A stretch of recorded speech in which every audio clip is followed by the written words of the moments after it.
ನಾನು ಬಹಳ ಕ್ಲಿಯರ್ ಆಗಿ ಹೇಳ್ತೀನಿ, ಯಾರ ಮೇಲೆ ಅಲಿಗೇಷನ್ ಮಾಡಲ್ಲ ನಾನು. ದಯವಿಟ್ಟು ಯಾರ ಮೇಲೆ ಕೂಡ ಕೋಪದಿಂದ ಮಾತಾಡೋದಾಗ್ಲಿ, ಅಲಿಗೇಷನ್ ಮಾಡೋದಾಗ್ಲಿ ಯಾವುದು ಕೂಡ ಇಲ್ಲ. ನಾನು ಯಾರು ಕೂಡ ಅವ್ರ ದೊಡ್ಡವ್ರ ಬಗ್ಗೆ ಮಾತಾಡೋದಾಗ್ಲಿ ಯಾವ್ದು ಕೂಡ ಇಲ್ಲ. ಒಬ್ಬ ಶಾಸಕನಾಗಿ ಹೆಂಗಿರ್ಬೇಕು ಹಂಗಿರ್ಬೇಕಾಗ್ಲಿ. ಅವ್ರೆಲ್ಲ ಕೂಡ ಪ್ರಚೋದನೆ ಮಾಡೋದಂದ್ರೆ ಎಲ್ಲರ ಶಾಸಕರ ಜೊತೆಲಿ 50,000 ಮಂದಿ ಇರ್ತಾರೆ. ಅವ್ರು ಸೋತಿರ್ಬೋದು ಗೆದ್ದಿರ್ಬೋದು, ಎಲ್ಲರ ಶಾಸಕರ ಜೊತೆಲಿ 50,000 ಮಂದಿ ಇರ್ತಾರೆ. ಅಂದ್ರೆ ಶಕ್ತಿ ಪ್ರದರ್ಶನ ಮಾಡೋದು ಇದನ್ನ ಏನು ನಾವು ಒಂದು ವೇದಿಕೆ ಅಲ್ಲಲ್ಲ. ಶಕ್ತಿ ಪ್ರದರ್ಶನ ಚುನಾವಣೆ ಸಂದರ್ಭದಲ್ಲಿ ಮಾಡಬೇಕು, ಯಾರು ಬೇಕಾದ್ರೆ ಅವ್ರು ಗೆಲ್ಲಿಬಹುದು. ಅದಕ್ಕೋಸ್ಕರವಾಗಿ ನಾನು ಇದೆಲ್ಲ ಕೂಡ ತನಿಖೆಯನ್ನು ಮಾಡ್ಲಿ. ಅವ್ರು ಏನ್ ಕೆಲಸ ಮಾಡ್ತಾರೋ ಅವರೆಲ್ಲ ಕೂಡ ಕೇಸ್ಗಳನ್ನ ಮಾಡ್ಲಿ. ಬೇಕಾದ್ರೆ ನಾನು ಬೇಕಾದ್ರೆ ಎಂಕ್ವೈರಿಯನ್ನು ಮಾಡ್ಲಿ. ಅವರು ಬೇಕಾದ್ರೆ ಎಂಕ್ವೈರಿ ಮಾಡ್ಕೊಳ್ಳಿ, ಅವ್ರು ತನಿಖೆ ಮಾಡ್ಲಿ. ತನಿಖೆ ಮಾಡಂಗಿದ್ರಿಗಿನ ಯಾರಿಂದ ಮಾಡಿಸ್ರಿ, ಸಿಟ್ಟಿಂಗ್ ಹೈಕೋರ್ಟ್ ಜಡ್ಜಿಂದ ಎಂಕ್ವೈರಿ ಮಾಡಿಸ್ರಿ, ನಂದೇನು ಅಭ್ಯಂತರ ಇಲ್ಲ. ಸಿಟ್ಟಿಂಗ್ ಹೈಕೋರ್ಟ್ ಜಡ್ಜಿಂದ ಎಂಕ್ವೈರಿ ಮಾಡಿಸ್ರಿ. ತಪ್ಪಿದ್ರೆ ನಾವೆಲ್ಲಿ ಕೂಡ ಓಡೋಗಲ್ರಿ. ನಾವ್ ಯಾರೋ ರೀತಿಯಲ್ಲಿ ಅಂಟಿಸ್ಬಿಟ್ರಿ ಬೇಲ್ ತಗೊಂಡ ಮಂದಿ ಕೂಡ ಅಲ್ರಿ ನಾವು. ನಾನು ಬಹಳ ಕ್ಲಿಯರ್ ಆಗಿ ಹೇಳ್ತಾ ಇದ್ದೀನಿ. ನಾನು ಈ ತಪ್ಪು ಮಾಡಿದ್ರೆ ಇಲ್ಲೇ ಪೊಲೀಸರು ಬರ್ಬೇಕು, ಇಲ್ಲೇ ಅರೆಸ್ಟ್ ಮಾಡ್ಬೇಕು. ನಾವ್ ಯಾರ ತರ ಓಡೋಗಿ ಅಂಟಿಸ್ಬಿಟ್ರಿ ಬೇಲು ಇವತ್ತೇನಾಗುತ್ತೆ ನಾಳೆ ಯಾವ್ದು ಕಾಯಲ್ರಿ. ನಾನು ತಪ್ಪು ಮಾಡಿದಾನಂದ್ರೆ ಕಾನೂನಿಗೆ ಗೌರವ ಕೊಡ್ತೀನಿ. ಕಾನೂನು ಜೊತೆಲಿ ಪೊಲೀಸ್ ಇಲಾಖೆಗೆ ಪಾಪ ಅವ್ರು ರಾತ್ರಿ ಎಲ್ಲ ರಕ್ಷಣೆ ಮಾಡಿದಾರೆ ನಮ್ಮನ್ನ. ಅವ್ರು ಏನಿಲ್ಲಿದ್ರೆ ನಮ್ಮ ಮನೆ ನುಗ್ಗುತ್ತಾ ಇದ್ರಿ. ಅವ್ರು ರಕ್ಷಣೆ ಮಾಡಿದಾರೆ. ಅವ್ರು ಹೇಳಿದ್ರೆ ಇವತ್ತೇ ಆಗಲಿ ಸರೆಂಡರ್ ಆಗ್ತೀವಿ. ಆ ರೀತಿ ನಮ್ದು ಯಾವ್ದು ತಪ್ಪು ನಡೆದಿಲ್ಲ ರೀ. ಅದಕ್ಕೋಸ್ಕರ ಎಂಕ್ವೈರಿ ನಡೆಂಗಿದ್ರೆ ಸಿಟ್ಟಿಂಗ್ ಹೈಕೋರ್ಟ್ ಜಡ್ಜ್ ಅಲ್ಲಿ ನಡೀಲಿ. ಇಲ್ಲ ನಿಮಗೆ ಸಿಟ್ಟಿಂಗ್ ಹೈಕೋರ್ಟ್ ಜಡ್ಜಸ್ ಅಲ್ಲಿ ಮಾಡಕ್ ಆಗಲ್ಲ ಅಂದ್ರೆ ಸಿಬಿಐ ಕೊಡ್ರಲ್ಲ, ಸಿಬಿಐ ಕೊಡ್ರಿ. ಸಿಬಿಐದಿಂದ ತನಿಖೆ ಆಗ್ಲಿ. ಸಿಬಿಐ ಕೊಟ್ಟು ತನಿಖೆ ಆದ್ರೆ ಯಾರು ತಪ್ಪಿದ ಸಂದು ಗೊತ್ತಾಗ್ಲಿ. ಇವತ್ತು ಕೇವಲ ನೀವು ದೌರ್ಜನ್ಯನೇ ಮಾಡಬೇಕು. ದೌರ್ಜನ್ಯ ಬಿಟ್ಟರೆ ಬೇರೆ ಏನು ಗೊತ್ತಿಲ್ಲ ಅಂದ್ರೆ ನಾವೇನು ಹೇಳಕ್ ಹೋಗುತ್ತೆ ನೋಡ್ರಿ. ಇವತ್ತು ನೀವು ಜಗಳ ಮಾಡಕ್ಕೆ ಪ್ರಾರಂಭ ಮಾಡಿದಂತ ಟೈಮಲ್ಲಿ ಇವತ್ತು ಜನಾರ್ದನ್ ರೆಡ್ಡಿ ಅವ್ರನ್ನ ಇವತ್ತೇನಲ್ಲ ನೋಡ್ರಿ. ದಿನನಿತ್ಯ ನೀವು ಗೆದ್ದಾಗಿನಿಂದನೇ ಇವತ್ತು ಜನಾರ್ದನ್ ರೆಡ್ಡಿ ಅವ್ರನ್ನ ಟಾರ್ಗೆಟ್ ಮಾಡ್ಕೊಂಡು ಓದ್ ಕಡೆ ಎಲ್ಲ ಕೂಡ ತೊಂದರೆ ಮಾಡ್ತೀರಿ. ದಾರಿಯಲ್ಲಿ ಓದಂತ ಟೈಮಲ್ಲಿ ಎಲ್ಲ ಕೂಡ ತೊಂದರೆ ಮಾಡ್ತೀರಿ. ಅವ್ರ ಮನೆ ಹತ್ರ ಇದ್ರು ಕೂಡ ಅವ್ರು ಸಮಾಧಾನ ಕೊಡಲ್ಲ ಅಂದ್ರೆ ನಾವೇನು ಮಾಡಕ್ ಆಗುತ್ತೀರಿ. ನಾವು ಎಷ್ಟು ದಿನಗಳ ಕಾಲ ಕೈ ಕಟ್ಕೊಂಡು ಕೊಡಕ್ ಆಗುತ್ತೀರಿ. ಹಂಗಾಗಿ ಕಾರ್ಯಕರ್ತರು ಎಲ್ಲರೂ ಕೂಡ ಸೇರಿದಾರ. ನಮ್ಮ ಪಾರ್ಟಿ MLA ರೀ. ಫಸ್ಟ್ ಆಫ್ ಆಲ್ ನಮ್ಮ ಪಾರ್ಟಿ MLA ರೀ. ಅವರು ನಮ್ಮ ನಾಯಕರಿದಾರ್ರಿ. ನಮ್ಮ ಕಲ್ಯಾಣ ಕರ್ನಾಟಕ ಭಾಗದಲ್ಲಿ ಒಬ್ಬ ನಾಯಕರಿದಾರ್ರಿ. ಅಂತ ಸಂದರ್ಭದಲ್ಲಿ ನಮ್ಮ ಪಾರ್ಟಿ ನಮ್ಮ ಅಧ್ಯಕ್ಷರನ್ನ ಅನಿಲ್ ಸೇರ್ಕೊಂಡು ನಾವೆಲ್ಲರೂ ಕೂಡ ಪಾರ್ಟಿ ಪರವಾಗಿ ನಮ್ಮ ಶಾಸಕರ ಪರವಾಗಿ ನಿಂತೀವ್ರಿ. ನಮ್ಮ ಮಾಜಿ ಶಾಸಕರು ಎಲ್ಲರೂ ಕೂಡ ನಿಂತೀವ್ರಿ. ಏನ್ ತಪ್ಪೇನಿದೆ? ಅವ್ರ ಪಾರ್ಟಿಯಲ್ಲಿ ಇದ್ದಂತ ಟೈಮ್ ಅವರು ಆದಂತ ಟೈಮಲ್ಲಿ ನಮ್ಮ ಪಾರ್ಟಿಯಲ್ಲಿ ಇದ್ದಂತ ಟೈಮ್ ನಮ್ಮ ಪಾರ್ಟಿ ಪರವಾಗಿ ನಿಂತಿದ್ದೀವಿ. ಅದ್ರಲ್ಲಿ ಏನ್ ತಪ್ಪಿದೆ ಅಂದ್ರೆ ನನ್ನ ವಿನಂತಿ ಇಷ್ಟೇ, ನೀವ್ ಏನನ್ನ ಮಾಡ್ಕೊಳ್ರಿ, ಇದ್ರ ಏನೋ ಒಂದು ಬಣ್ಣ ಹಚ್ಚಕ್ಕಂತ ಹೋಗ್ಬೇಡ್ರಿ. ಅಲ್ರಿ ಮಹರ್ಷಿ ವಾಲ್ಮೀಕಿಯವರ ಪುತ್ಲಿ ಅನಾವರಕ್ಕೆ ಇಷ್ಟ ದೊಡ್ಡ ಆದ್ಯಂತೇನ್ರಿ? ಏನನ್ನ ಮಹರ್ಷಿ ವಾಲ್ಮೀಕಿಯವರ ಪುತ್ಳಿ ಅಂದ್ರೆ ನಾವು ಮಹರ್ಷಿ ವಾಲ್ಮೀಕಿ ಅವ್ರ ಬಗ್ಗೆ ರಾಮ್ಲವ್ರಿಗೆ ಹೇಳಕ್ ಆಗುತ್ತೇನ್ರಿ? ಏನ್ ಮಾಡಿಲ್ಲ ಹೇಳ್ರಿ ರಾಮ್ಲವ್ರು? ಅಲ್ರಿ ರಾಮ್ಲವ್ರು ಏನು ಮಾಡಿಲ್ಲ ನಾನು ಹೇಳೋದ್ ಬೇಡ್ರಿ. ಜನ ಹೇಳ್ತಾರ್ರಿ ರಾಮ್ಲವ್ರು ಏನ್ ಮಾಡಿದಾರ ಅಂತೇಳಿ. ನನ್ಗೆ ಅಷ್ಟು ಗೌರವ ರೀ. ಇವತ್ತು ಈ ರೀತಿ ಬಣ್ಣ ಹಚ್ಚೋದು ಯಾರಿಗೂ ಕೂಡ ಸರಿಯಲ್ಲ ರೀ. ನಾನು ಜನಾರ್ದನ್ ರೆಡ್ಡಿ ಅವರು ಇವತ್ತು ನಮ್ಮ ಪಾರ್ಟಿ MLA ಆಗಿರೋ ಕಾರಣ ನಾವು ಅವ್ರ ರಕ್ಷಣೆ ಮಾಡೋಕೆ ಸಲುವಾಗಿ ನಮ್ಮೆಲ್ಲ ಕಾರ್ಯಕರ್ತರು ಬಂದಿದ್ರಿ. ಇವತ್ತು ಸರ್ಕಾರ ಆಲ್ರೆಡಿ 144 ಸೆಕ್ಷನ್ ಹಾಕಿದ್ರಿ. ಕಾನೂನು ಗೌರವ ಕೊಡ್ತೀರಿ. ಯಾರು ಕೂಡ ಬಹಳ ಗುಂಪು ಆಗಲ್ಲ. ಇವತ್ತು ಪತ್ರಿಕೆ ಹೇಳಿಕೆ ಅಂತೇಳಿ ಎಲ್ಲರಿಗೂ ಮಾತಾಡ್ಸಕ್ ಬಂದಾರ, ನಿನ್ನೆ ನೋಡಿದಾರ. ಹಂಗಾಗಿ ಅವ್ರು ಯಾರು ಕೂಡ ಕಾನೂನನ್ನ ಕೈ ತಗೊಂಡಂತ ವ್ಯಕ್ತಿ ಅಲ್ರಿ.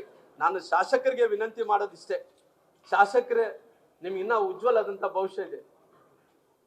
ಇನ್ನು ಸಣ್ಣ ಹುಡುಗರು ಇದ್ರಿ, ತಾವೆಲ್ಲರೂ ಕೂಡ ರಾಜಕಾರಣದಲ್ಲಿ ಬೆಳಿಬೇಕನ್ನಂತ ಟೈಮಲ್ಲಿ ಇದು ಯಾಕೆ ಅರಾತುರಿಯಲ್ಲಿ ಮಾಡ್ಕೊತೀರಿ? ಯಾವತ್ತು ಸ್ಪೀಡ್ ಜಾಸ್ತಿ ಬರುತ್ತೆ ನಾವು ಆಕ್ಸಿಡೆಂಟ್ಗಳು ಆಗ್ತಾವ, ನೆನ್ಪಿಟ್ಕೊಡ್ರಿ. ಸ್ಪೀಡ್ ಯಾವತ್ತು ಕೂಡ ಲಿಮಿಟೇಷನ್ ಇರ್ಬೇಕ್ರಿ.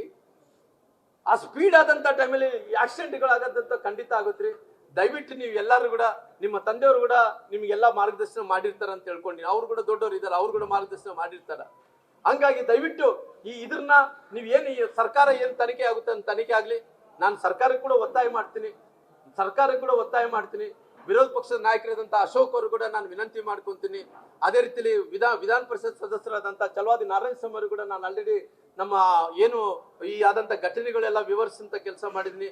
ನಮ್ಮ ರಾಜ್ಯಾಧ್ಯಕ್ಷರಾದಂತಹ ವಿಜೇಂದ್ರ ಅವರಿಗೆ ಏನು ನಮ್ಮ ಪಾರ್ಟಿ ವಿಚಾರದ ಬಗ್ಗೆ, ಇಲ್ಲಾದಂತಹ ಘಟನೆಗಳ ಬಗ್ಗೆ, ರಾತ್ರಿ ಆದಂತಹ ಘಟನೆಗಳ ಬಗ್ಗೆ ಎಲ್ಲವನ್ನು ಕೂಡ ತಿಳಿಸಂತ ಕೆಲಸ ಮಾಡಿದೀನಿ. ನಮ್ಮ ಗೋವಿಂದ ಕಾರಜೋಳ ಸಾಹೇಬರಿಗೆ ಎಲ್ಲರಿಗೂ ಕೂಡ ತಿಳಿಸಂತ ಕೆಲಸ ಮಾಡಿದೀನಿ.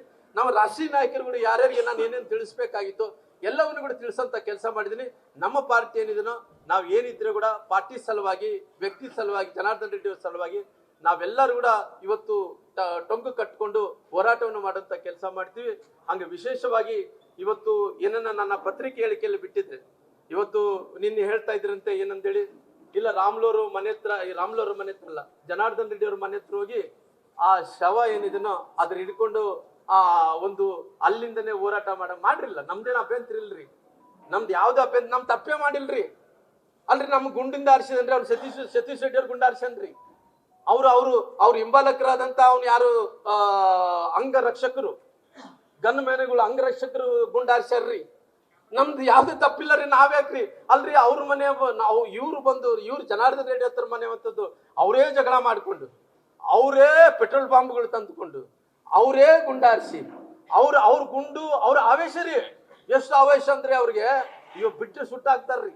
ಅವ್ರು ನೋಡ್ಬೇಕಾಯ್ತ್ರಿ, ನಿನ್ನೆ ನೋಡ್ತಾ ಇದ್ರೆ ಹೆಂಗ್ ಕುಣಿತಿದ್ರಿ ಅಂದ್ರೆ ಅವ್ರು ಬಿಟ್ಟಿದ್ರೆ ಮನೇಲಿ ನುಗ್ಗಿ ಏನ್ ಬೇಕಾದ್ರೆ ಮಾಡಂತ ಸ್ಥಿತಿಯಲ್ಲಿ ಇರ್ತಾ ಇದ್ರು. ಹಂಗಾಗಿ ಇವತ್ತು ಬಹಳ ಗುಂಡುಗಳು ಕೂಡ ಅರ್ಸಂತ ಕೆಲಸ ಮಾಡಿದಾರೆ. ಇವು ಬಹಳ ದಿನ ನಡೆಯಲ್ಲ ರೀ, ದೌರ್ಜನ್ಯಗಳು ಗುಂಡಾಗಿರಿಗಳು ನಮ್ಮ ಬಳ್ಳಾರಿಯಲ್ಲಿ ನಡೆಯಲ್ರಿ. ಎಲ್ಲರೂ ನೋಡ್ಯಾರ್ರಿ ಈ ಕಾಲದಲ್ಲಿ. ಸಣ್ಣ ಹುಡುಗರು ಕೂಡ ಇವತ್ತಿನ ಕಾಲದಲ್ಲಿ ಟೆಕ್ನಾಲಜಿ ಜಾಸ್ತಿ ಇರೋ ಕಾರಣ ಏನಾಗುತ್ತೆ ಎಲ್ಲವನ್ನು ಕೂಡ ನೋಡ್ತಾರೆ. ಹಂಗಾಗಿ ಇವತ್ತು ಈ ಗುಂಡಾಗಿರಿಗೆ ನಾವು ಇವತ್ತು ಕೂಡ ಬೈಬಿಡಲ್ರಿ. ದಯವಿಟ್ಟು ತನಿಖೆ ಆಗ್ಲಿ, ತನಿಖೆಯಲ್ಲಿ ಯಾರ್ಯಾರು ತಪ್ಪಿದಸ್ಥರಿದಾರೋ ಅವ್ರಿಗೆ ಒಂದ್ ರೀತಿ ಗೊತ್ತಾಗಂತ ಕೆಲಸ ಆಗಲ್ರಿ. ಬೇಕಾದ್ರೆ ನೋಡ್ರಿ, ಇದು ಟೈಮಿಂಗ್ ನೋಡ್ಕೊಡ್ರಿ. ಟೈಮಿಂಗ್ ಜೊತೆಲಿ ಅವ್ರು ಗುಂಡಾರಿಸುವಂತ ಟೈಮಲ್ಲಿ ನೋಡ್ರಿ, ಇದೆಲ್ಲ ಕೂಡ ಗುಂಡಾರಿಸುವಂತ ಟೈಮಲ್ಲಿ ಆ ಹುಡುಗ ಹೆಂಗ್ ಸತ್ತು ಬಿದ್ದಾನಂತ ಗೊತ್ತಾಗುತ್ತ್ರಿ. ಪಾಯಿಂಟ್ ಬ್ಲಾಂಕ್ ಅಲ್ಲಿ ಇಟ್ಟು ಹೊಡೆದಾರ್ರಿ ಆ ಹುಡುಗ್ಗೆ, ಪಾಯಿಂಟ್ ಬ್ಲಾಂಕ್ ಅಲ್ಲಿ ಇಟ್ಟು ಹೊಡೆದನ್ರಿ. ಪಾಯಿಂಟ್ ಬ್ಲಾಂಕ್ ಅಲ್ಲಿ ಇಟ್ಟು ಹೊಡೆದಂತ ಟೈಮಲ್ಲಿ ಅವ್ನು ಹೊತ್ಕೊಂಡೋಗು ಕೂಡ ಅವ್ರ ಕೈಲಿ ಆಗ್ಲಿಲ್ಲ ರೀ. ಹಂಗಾಗಿ ನೋಡ್ರಿ, ಇದೆಲ್ಲ ನೋಡ್ರಿ, ಪೆನ್ನು ಓಪನ್ ಆಗಿದೆ ರೀ. ಅವರಷ್ಟು ಅವರೇ ಮಾಡ್ಕೊಂಡಾರ್ರಿ. ಆವೇಶ ನೋಡ್ರಿ, ಆವೇಶದಂತ ಟೈಮಲ್ಲಿ ಹಿಂಗೆ ನಡೀತಾವ್ರಿ. ಹಂಗಾಗಿ ಇವತ್ತು ಅವರೆಲ್ಲ ತಪ್ಪುಗಳನ್ನ ಮಾಡಿಕೊಂಡು ಭಾರತೀಯ ಜನತಾ ಪಾರ್ಟಿ ಮೇಲೆ ಜನಾರ್ದನ್ ರೆಡ್ಡಿ ಮೇಲೆ ಓಡಿಸ್ಬೇಕಂತ ಬಂದಾರ. ರಾತ್ರಿ ಎಷ್ಟೊತ್ತಾಯ್ತು ಗೊತ್ತೇನ್ರಿ? ಆ ಮನುಷ್ಯ 2 ಗಂಟೆ ತನಕ ಇಲ್ಲೇ ಕುಂತಾನ್ರಿ. ನಾನು ಕೇಳಿದೆ, ಯಾಕಪ್ಪ ಇಲ್ಲ ಕುಂತೀರಿ, ಇಲ್ಲಿ ಏನ್ ಕೆಲಸ ಇದೆ ನಿಮ್ಗೆ? ಅಲ್ರಿ, ಅವ್ರು ಜಗಳ ಮಾಡೋಕೆ ಬಂದು ನೋಡ್ರಿ ಹೆಂಗಿದೆ ಕತೆ ನೋಡ್ರಿ. ಅವ್ರು ಜಗಳ ಮಾಡಕ ಮುಂಚಿಂದ ಪ್ಲಾನ್ ಮಾಡ್ಕೊಂಡು ಪೆಟ್ರೋಲ್ ಬಾಂಬ್ಗಳು ತಂದು, ಆ ಪೆಟ್ರೋಲ್ ಬಾಂಬ್ಗಳ ಜೊತೆ ಜನರನ್ನ ಜೋಡಿಸ್ಕೊಂಡು, ಮನೆ ಮೇಲೆ ಕಲ್ಲು ಹಾಕೊಂಡು ಎಲ್ಲ ಕೂಡ ಪ್ಲಾನ್ ಮಾಡ್ಕೊಂಡು ಜಗಳ ಪ್ರಾರಂಭ ಮಾಡಿ ಅವ್ರ ರಿವಾಲ್ವರ್ ಇಂದ ಅವರೇ ಕೊಲಿಕೊಂಡು ಇವಾಗ ಮತ್ತೆ ಪುನಃ ಮನೆಗೆ ಹೋದ್ರಿಗೆ ಎಲ್ಲಿ ಚಿಮಾರ ಆಗ್ತಾರೆ ಅಂತೇಳಿ ಇಲ್ಲೇ ಕುಂತಾನ. ಯಾಕೆ ಕುಂತಾನಪ್ಪ ಅಂದ್ರೆ ಜನಾರ್ದನ್ ರೆಡ್ಡಿ ಕೊಳ್ಳ ಕಟ್ಟಬೇಕಂದ್ರೆ, ಜನಾರ್ದನ್ ರೆಡ್ಡಿ ಅವ್ರ ಕೊಳ್ಳ ಕಟ್ಟಬೇಕಂದ್ರೆ ಕುಂತಾನ. ಅವರು ಜನಾರ್ದನ್ ರೆಡ್ಡಿ ಕೊಳ್ಳ ಕಟ್ಟಬೇಕಂತ ಕುಂತಾರ. ಹಂಗಾಗಿ ನಾನು ಬಹಳ ಕ್ಲಿಯರ್ ಆಗಿದ್ದೇನ್ರಿ. ಅವ್ರ ಎಂಕ್ವೈರಿ ನಡೆಯುವಂತ ಟೈಮಲ್ಲಿ ಅವ್ರು ಯಾವ ಎಂಕ್ವೈರಿನ ಮಾಡ್ಲಿ, ನಂದು ಬೇಡಿಕೆ ಇಷ್ಟೇ, ಸಿಟ್ಟಿಂಗ್ ಜಡ್ಜ್ ಹತ್ರ ಎಂಕ್ವೈರಿ ಮಾಡಿಸ್ರಿ, ಸಿಟ್ಟಿಂಗ್ ಹೈಕೋರ್ಟ್ ಜಡ್ಜ್ ಹತ್ರ ಎಂಕ್ವೈರಿ ಮಾಡಿಸ್ರಿ. ಇಲ್ಲ ಅಂದ್ರೆ ಸಿಟ್ಟಿಂಗ್ ಹೈಕೋರ್ಟ್ ಜಡ್ಜ್ ಹತ್ರ ನೀವು ಎಂಕ್ವೈರಿ ಮಾಡ್ಸಕ್ ಆಗಲ್ಲ ಅಂದ್ರೆ ಸಿಬಿಐ ಕೊಡ್ರಿ. ಇವತ್ತು ನಾನು ಹೇಳ್ತಾ ಇದ್ದೀನಿ, ಎಲ್ಲಿ ಕೂಡ ನಾನು ಈ ಮನೆ ಬಿಟ್ಟು ಎಲ್ಲಿ ಹೋಗಲ್ಲ. ನಾನು ಬೇಕಾದ್ರೆ ಇಲ್ಲೇ ಕಾಯ್ತಿರ್ತೀನಿ. ತಪ್ಪು ಮಾಡಿನ ರಾಮ್ಲು, ನಿನ್ನ ಕಡೆಯಿಂದ ತಪ್ಪು ಆಗಿದೆ.